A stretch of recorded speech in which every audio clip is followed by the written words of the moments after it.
Italian culture has made great impacts on our world since ancient Rome and also in today's society.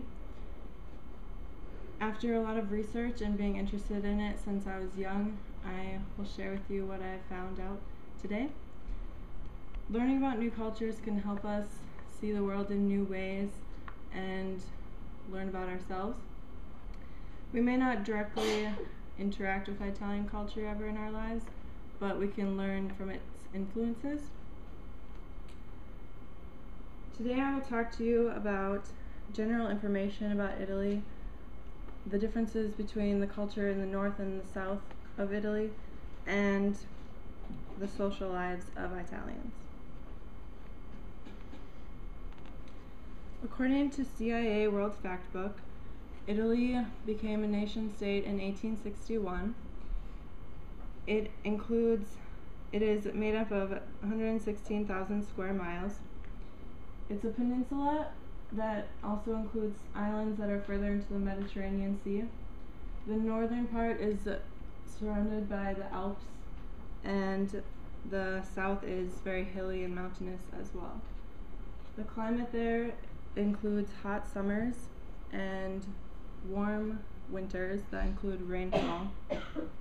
Depending on where you are in the north or south, there's varying amounts of rainfall.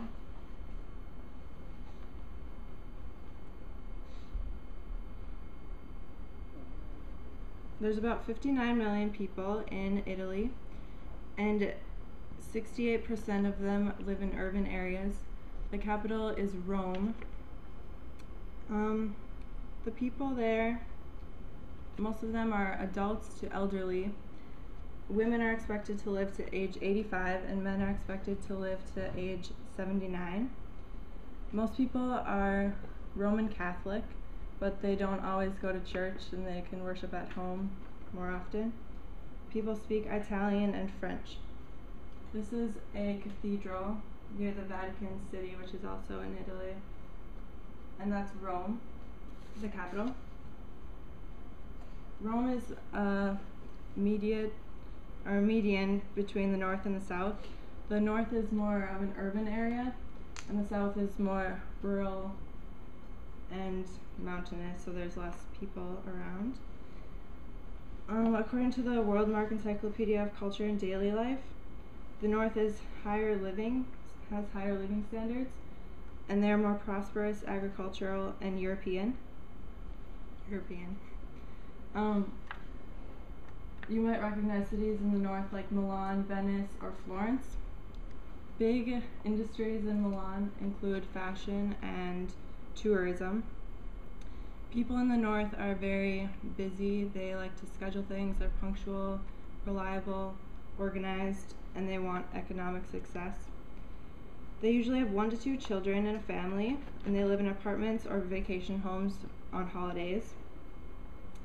And the foods vary from north to south as well. People in the north often eat rice and flavor things with butter. And then this is Tuscany, which is in northern Italy, more urban areas. Agriculture is huge in the northern parts of Italy, which adds to economic success a lot. And that's a lake in northern Italy. And moving on to southern Italy, which includes cities like Naples and Sicily. They are known to be poor and they have neglected resources more, and they're Mediterranean. They are warm people, they like their leisure, and they see family as more important than economic success. They usually live in 2-story houses, and they are more conservative. They base everything on family, and they often live with extended families. They eat pizza and pasta and flavor things with olive oil. Southern Italy, everything is very hilly, so they can't really have agriculture there for their economy. That's Naples, which is where pizza was first made.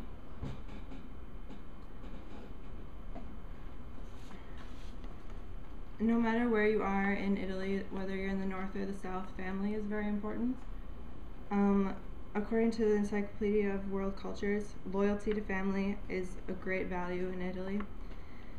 Family ties often link people through business, and they meet people through each other with family.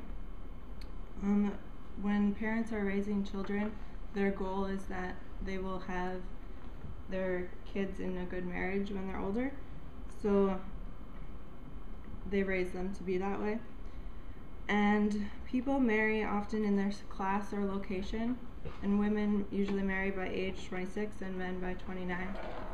Engagements usually last several years because men want to be established in a job before they're married. And dating, they usually go to dances or movies, and they can date in couples or in groups. And divorce is not very common since they like their loyalty to family, and people usually need 3 years of legal separation before divorce is allowed. This is a couple married, and socializing with friends is also very important. People like long friendships, and they visit on holidays, and they can show up randomly to share meals together. They go to soccer games, cafes, beaches, car or bike races, and they talk over meals and wine. So Italian culture may be very different from ours, but they can show an influence on us as well, and we can learn from their hospitality and our differences and compare them and appreciate them as well. Ciao.